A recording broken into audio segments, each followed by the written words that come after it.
bala aanaanan saboo ganda qotee bulaa hurruu bakka addaa lagaa shawaa yookiin balacuutti halkana kaleessaa rakkabin lubbuun namoota 16 darbuufim namoota 6 irratti miidhaan qaamaa rakkabuu ibsamira.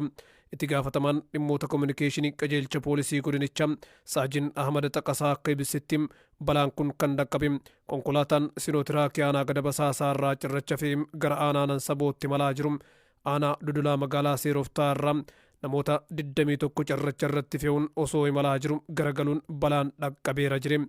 Namoota balaa kanaan lubbuun darbe keessaa 7 daa'imman akka ta'anii fi sababni balaa kanaa ariitiin konkolaachisuu akka ta'es odeeffannoon ni mul'isa.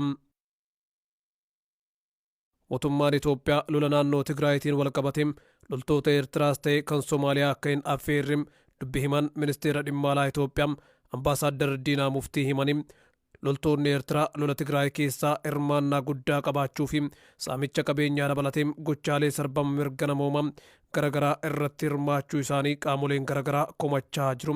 Yuunaayitid Isteetsi dabalatee qaamoleen garagaraa loltoonni Eertiraa atattamaan naannicha gadi dhiisanii akka ba'an gaafataa turanii. Ardham miidiyaaleef ibsa kan laatan ambaasaaddar Diinaa Muftii garuu mootummaan Itoophiyaa loltoota Eertiraas ta'e Somaaliyaa akka hin affeerre himanii. Ejjannoon mootummaan Itoophiyaa qabus duula naannoo Tigraay ofii isaatiin baachuu akka ta'es dubbatanii. Gama biraatiin miseensota raayyaa ittisa Itoophiyaatiin naannoo Tigraay keessatti dubartoonni dirqiin gudeedamuu gabaasa. Lola jalqaba baatii sadaasaatti humnoota TPLF fi mootummaa federaalaa gidduutti uumameen lammiileen miliyoonaan lakkaa'aman qe'ee isaanii irraa buqqa'u United Nations beeksisuun isaa ni yaadatama.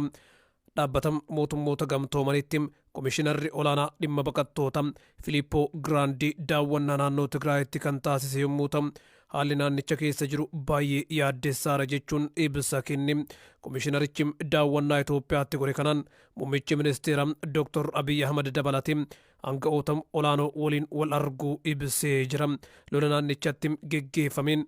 Lola naannichatti geggeeffameen kaampii baqattoonni Eertiraatti qubsiifaman kan isaatii fi Shimeelbaa jedhaman guutumaan guututti kan barbadaa'an ta'u ragaan suuraa saatalaayitii irraa argame ni mul'isa. Filiippoo Giraandii yeroo buufataalee baqattoota naannoo Tigraay daawwatetti baqattoota argee dubbisu miidhaan saalaa yookiin gudeeddaan raawwatamu baqattoonni Eertiraa hedduun qabamanii dirqiin gara Eertiraa deebifamu ragaa kan ba'an ta'uu fi miidhaa saala waliin wal qabate lakkoofsaan kaa'uun akka hin danda'amnee fi baqattoonni Eertiraa lakkoofsaan hedduu ta'an immoo dhabamuu ibsee jira. Koongiresii warra Dimookiraatotaa tan taate Aleksaandiriyaa Okaaziyoo-Koorteez Aleellaan saalaa irra gahee akka ture himte. Aleksaandariyaan daraa irra gaheef miseensa warra Rippaabilikaanii komatti hokkara baatii darbee dhaqqabeenis mala warra hacuucanii jettee jirti. Aleksaandariyaan itti fufuudhaan ani nama aleellaa saalaa irraa hafe jechuun imimmaan osoo ishee huduu dubbatteerti. Kana nama baay'eetti himnes jetti. Bara 2018 irraa qabee namoota paartii Dimokiraatii keessatti maqaa gaarii argatan keessaa isheen tokko. Aleksaandariyaan magaalaa Niiwuyoork diistiriktii 14ffaa naannoo Birooniksii fi Kuwiinsi jedhaman bakka buuti. Haasaa kallattiin Instaagiraamii irratti taasifteen shamarreen ganna 31 aleellaa irra ga'e hundumaa haasa'uu baattus dararaa keessa yoo darbinu irratti nutti dabalamaati adeema jette. Bakka bu'aa Teeksas kan ta'e Teed Kruuz hokkara gamoo kaapitaalitti ka'eef maqaa isaa dhooftus inni garuu kana haaleera. Torbee 2 booda dhimma imaammataa irratti yeroo Kruuz ishii waliin walii galuun torbee 3 dura naajjeesiftee ooltee amma kanarratti dubbachuu hin dandeessu jetteeni. Miseensa Koongiresii Rippaabilikaanotaa kan ta'e Chiip Rooy Teed Kruuziin akka dhiifama gaafattuuf itti dubbannaan Aleksaandariyaan qeeqxee jirti. Haasaa kallattii namoonni 150,000 hordofaa turan irratti kun mala warri sarbitootaa fayyadamu jechuun dubbatte. Aleksaandariyaan dabalataanis yeroo wanti kun raawwatamee argum wanti natti dhagahame lammata akkas narratti hin ta'u kan jiru namoonni birootis haala kanaan miidhamaniiru kun garuu biyya keenya irratti lamuu akka dhalatu hin eeyyamu jedhe jetti.